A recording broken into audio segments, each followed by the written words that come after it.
Morning. So today we are going to go down to the farm and have a few look at... Fuck's sake. Don't be a chat really.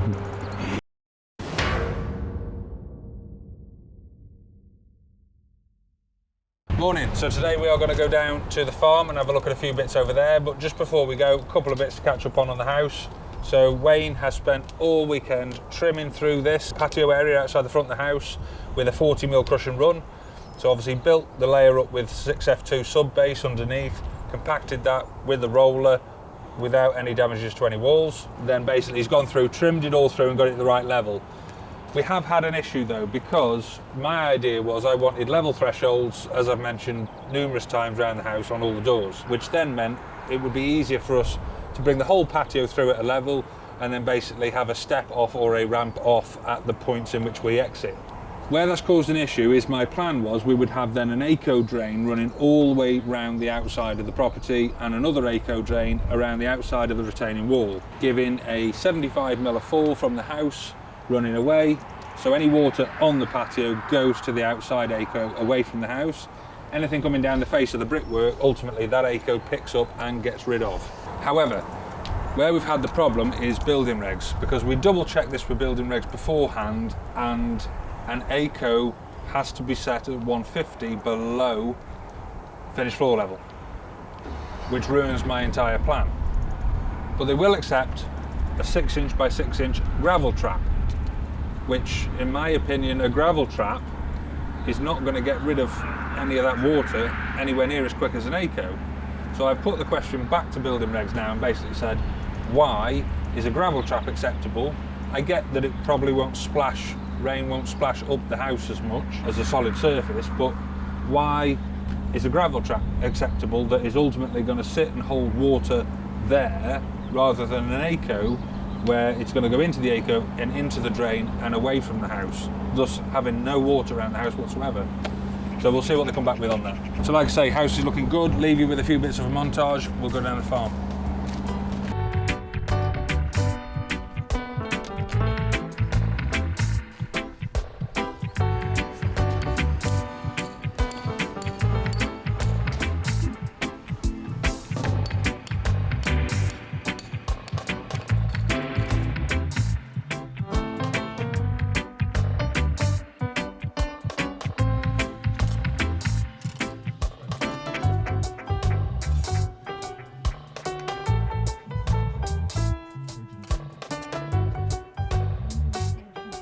Okay, so back on the farm. We have finished, I say we, Mark and the guys have finished cleaning out, disinfecting. The last of the pigs had already gone. So we've just had probably 2 weeks now with the sheds empty while we've been doing the whole process. Same as you saw at the end of the last batch on the video. And then basically what we've done now is we've brought the fresh pigs in. We brought a few more in this time, so we're trialing something a little bit different. The amount of pig places per pen is dependent on the size of the pigs. So what we've done is we've brought a few more pigs in to begin with, because about 6 weeks from now, they will be at a size where you would have to move them on, because we could only have, well, we're allowed to have 2,000, but we always have just below that. So what will happen now is we've brought in a few more. I don't know the exact number without speaking to Mark, but the plan is that in 4 weeks' time, basically, we'll send some of them on, because I think they're struggling at the minute to find places for them quick enough. So that's the plan with the pigs. But something nice, new, shiny to show you that we are going to be using next week when we are TB testing is our brand new Bateman crush and handling facility. So we went for a grant, we got the grant. I think you have to score somehow or on their system, and then they will give you a percentage back. I think we got just under half of what the value of this was back, which is brilliant. So really looking forward to working with this now, which we've got TB testing next week, so you'll see it in action then. I don't profess to know any of the gadgets on it or how it works at the minute, but from what I gather, picture the race here where we brought the cattle round and into the corral, if you like, and then basically you open the gate, you bring a couple in. So for the moment I'll be the cow, so I would be that side now, and what would happen is, you imagine I'm stood on that side pushing this gate, so therefore the cow cannot possibly kick me because I'm protected by this whole gate, and then basically forced round and round and round and round and round At the point here, if you've got 2 in, obviously you'd let 1 through the sliding gate, and then when you come to put the next one in, you would basically bring that round till it's fully tight, and then the cow would come through, sliding gate open, and into the crush. So then once you've got your cow in there, you've then got obviously the sliding gate shut, and you can open up and come in. You can shut the previous cow off, so the last one can't get through. You've got the room to get in, put your hand up his arse if that's what you really want to do.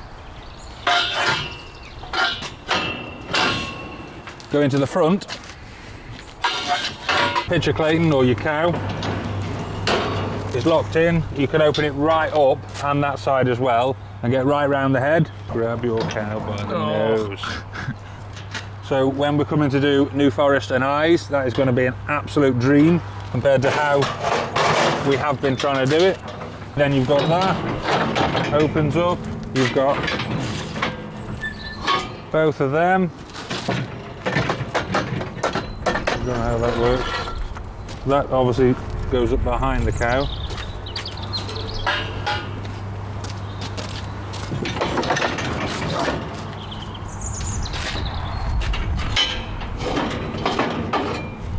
Basically you can get in the entire side then as well. That's staying both sides.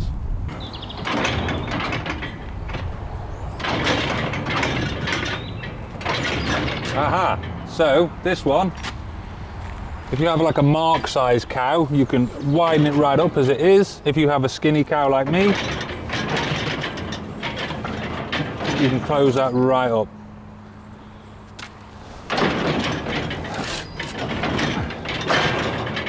So well thought out. This is literally going to be a dream compared to them rusty old rotten crushes that were from the dark ages.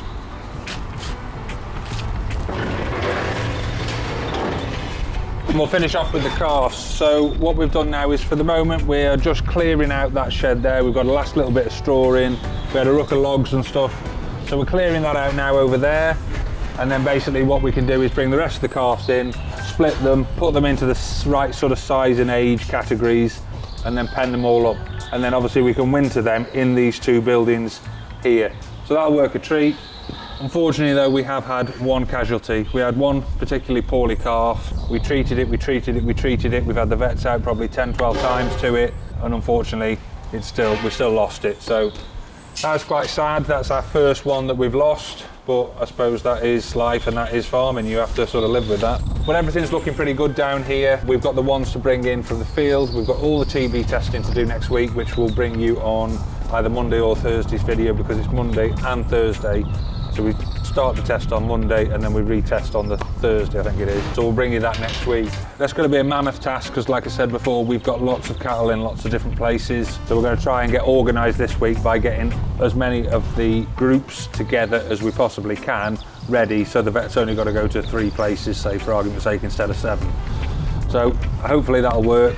Can't wait to use the new crush and see how that all pans out as well. So there's quite a lot going on the farm as well this week, because if it dries out as the weather is supposed to, we've still got all the last cut to do.